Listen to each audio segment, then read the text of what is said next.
to my YouTube channel, My Backyard Hobby. For today's video, mga backyard, I'm going to show you yung shelter ng ating mga alagang kambing dahil tapos na ito at bukas i-transfer ko na yung ating mga alaga dito. And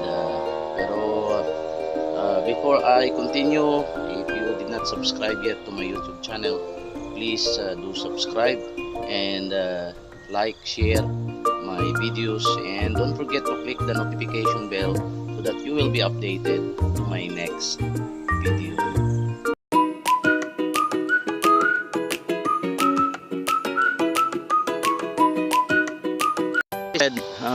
Mga backyard, today we're able to finish the new shelter of my goats, and ito na yung sa labas niya, mga backyard. And we already put up everything except sa doors, pero yung front door ay mayroon na.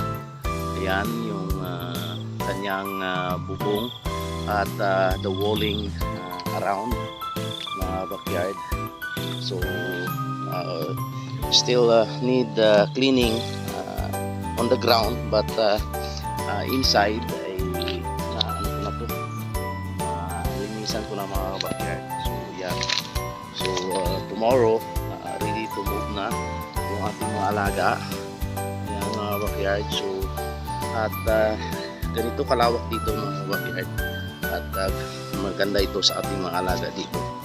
And dahil sobrang lawak yung pwede nating pakainan sa kanila, at ipakita ko sa inyo, mga backyard, sa loob. Yan. So dito, ito yung ating hagdanan, ito yung stairs ng ating mga alaga paakyat sa ating shelter sa kanilang bahay. O, tingnan nyo, mga backyard. Yan. Ganyan. Yan ang akyatan nila. So may railings din sa both side para hindi mahulog yung ating mga alagang kambing. Yung loob, mga backyard, yan. Yan. So maluwang siya. And tapos na, able to finish this.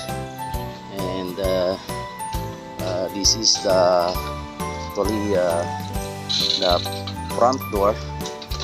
Yan. Yan lang yan, mga backyard. Yan. Ganyan siya ang ating front door. So yung mga door sa ating mga ano ba yon, yung sa ating mga division hindi pa tapos, pero mayroon na siyang mga frame. Yan, isa dito, tapos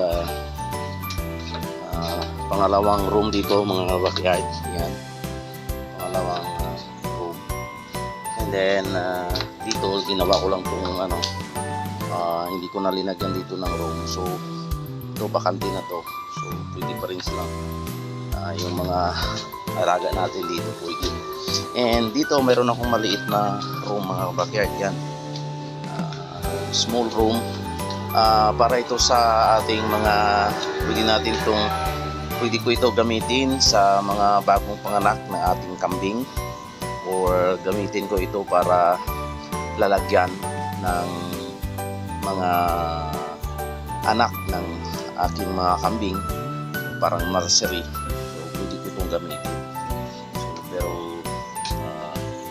yun nga, mga backyard yan. Pero hindi pa tapos yung pintuan. Hope na pagkatapos namin na mailipat sila bukas, malagyan namin ng pintuan. Then nagawa ko dito ng pwede lalagyan ng kanilang pagkain, yung mga kahoy na may pakain sa kanila, like nipir, pilipil, at iba pa. Yan, at pwede din sa mga matataas na grass. So ako lang gumawa nito, mga backyard. Yan, ano lang yan, ganyan lang siya. And then yung gawin ko dito sa baba na portion, lagyan ko pa yan mga backyard ng yung plastic na na pwede nating malagyan ng kanilang pagkain, katulad nito mga backyard. Yan ito, so may kainan sila dito sa isang room. So both yung sa kabila doon sa kwarto pwedeng kumain dyan, at saka yung dito sa labas din. Yan, so katulad nito. So yun dun yung ilagay ko doon sa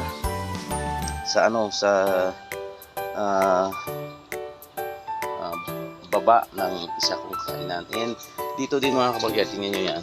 Ito. Yan. Linagyan ko din dito para pakainan natin. Yan. Yan mga kabagyard. Yan. Ganyan siya. At ganun din dito sa kabila. Yan. So hindi siya fancy, pero at least meron tayong paglagyan ng kanilang pagkain. And kung bakit nasa loob ng shelter, why I put the feeding place inside the shelter, kasi mataas kasi itong ating mataas kasi yung ating shelter. So kaya hindi ko pwede mailagay sa labas yung kanilang kainan dahil nga sobrang taas. Mataas siya. Kung bakit pinataas ko mga backyard, para na hindi mahirap linisin sa baba. So ito yung kainan niya. Yung dito pa sa maliit na tong kwarto, hindi ko pa nalagyan, pero kuha na lang yan, huli na lang, pero lalagyan ko pa rin. And mga kabakyard, hindi pa to tapos, no? Pero pwede na rin natin mailipat dito yung ating mga alaga, dahil nga mayroon na siyang front door and kumpleto na yung wall. May naman siya, may bubong na. So kasi yung gagawin ko pa dito ay lalagyan ko siya ng cover paikot, yung parang pang sa init. Hindi naman siya trapal, pero lagyan ko ng cover yung palibot ng ating shelter para kung umulan hindi mabasa yung ating mga alaga, or pang na rin, tulong na rin na hindi mapasok ng mga insekto, hindi mapasok yung tulong na hindi mapasok ng lamok, no, ng ating mga alaga. So yun na lang yung kulang, pero I'm going to put them up kapag matapos ko nang mailipat dito yung ating mga alagang kambing, backyard. So after ng ating mga alagang kambing, mga backyard, ilipat ko din dito yung ating ibang mga alaga pa, pato, pabo, saka gansa. Pero kailangan ko munang lagyan ng fence para hindi sila makalabas at sila hindi mapasok ng mga predator, especially yung mga aso. So although na mayroon na itong bakod na barbed wire, pero siyempre mapasok pa rin yun ng mga predator. So kaya kailangan ko makaberan yan paikot para magiging safe yung ating mga alaga dito. So we started putting up the fence also here, yung mga poste, backyard. And hopefully dahan-dahan. So kaya ito yung baba niya, yan yung sa ilalim. Kaya nga hindi ko pwede mailagay yung kanilang kainan sa labas dahil sobrang tangkad na, sobrang taas yung shelter natin. Talagang sinadya kong ganyan para hindi mahirap makatayo tayo sa baba, hindi mahirap linisin. Yan. So Yan ang mga backyard. Backyard, yan natin sila ipasto. Yan natin sila pakakainin. And maraming salamat sa inyong pagsuporta sa ating YouTube channel. And dito ko na lang tatapusin yung ating video ulit. And God bless. At see you sa ating next video.